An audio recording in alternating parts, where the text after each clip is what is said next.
Hi guys, thanks for tuning in to another video on ForgottenWeapons.com. I'm Ian. I am here today at the Rock Island Auction Company. I'm looking at some of the guns that they're going to be selling in their upcoming April of 2016 premiere auction. And I found one here that is kind of a good answer to a question that I've had a couple of people ask recently, and that is, how did they have multiple shot weapons before they had cartridges? So if you had a muzzleloader, what were the options out there to get more than just a single shot muzzleloader? And there were a couple different ways that was done, and one of them was called a Swivel-Breech gun. The idea was you'd have multiple barrels but one firing mechanism, and then you could actually rotate the barrels and fire one and then rotate the other one into position. And you usually see these as two-barreled guns. Often, well, you'll get the whole combination, double shotguns, double rifles, and sometimes you'll have one shotgun barrel and one rifle barrel.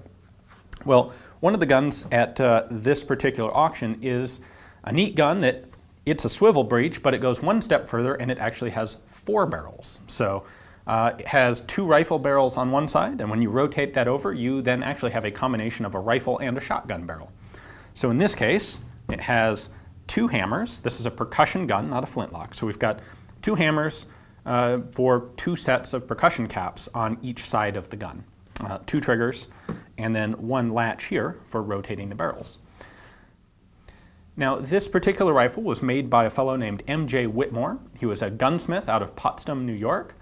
And it's kind of interesting. You will find his rifles, or his guns, come up from time to time. And it turns out he seems to have built a lot of swivel breech guns, although most of them are two-barreled versions, not four barrels like this.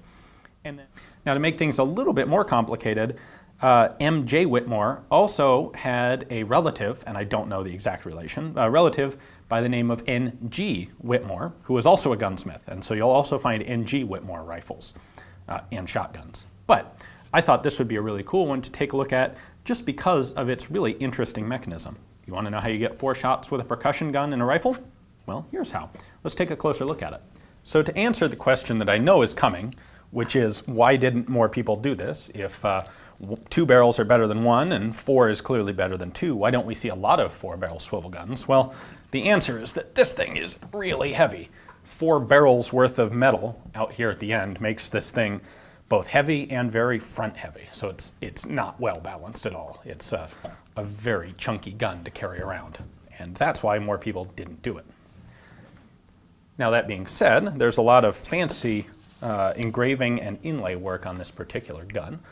Got a deer and some trees and some stars and you name it there on the back.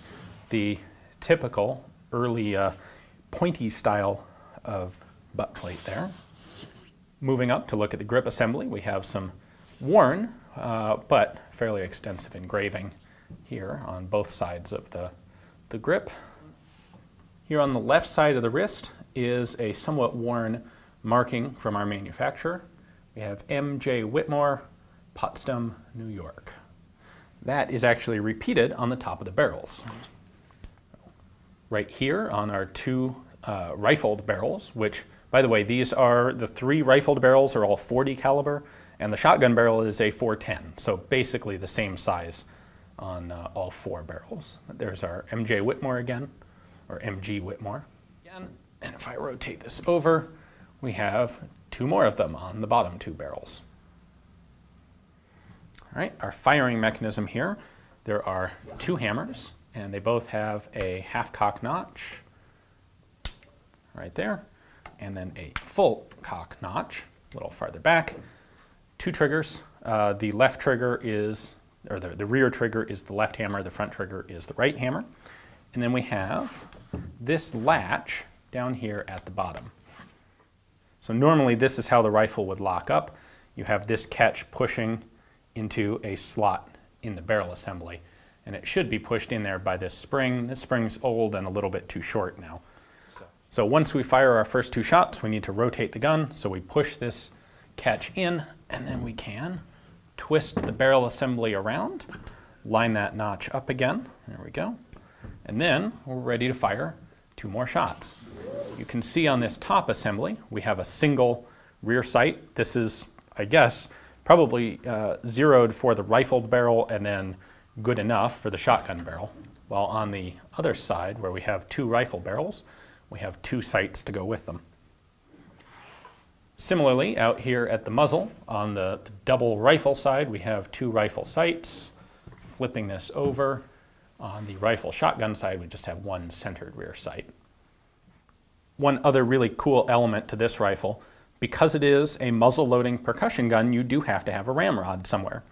And with double barrel swivel rifles, typically you'll find 2 ramrods, especially, well, you may not need 2 if you have the same barrel size, but if you have a small rifle and a large shotgun barrel, for example, you'll have 2 cleaning rods, 1 on either side of the pair of barrels. Well, this has 4 barrels. They're all the same size, effectively, so you really only need 1 loading rod.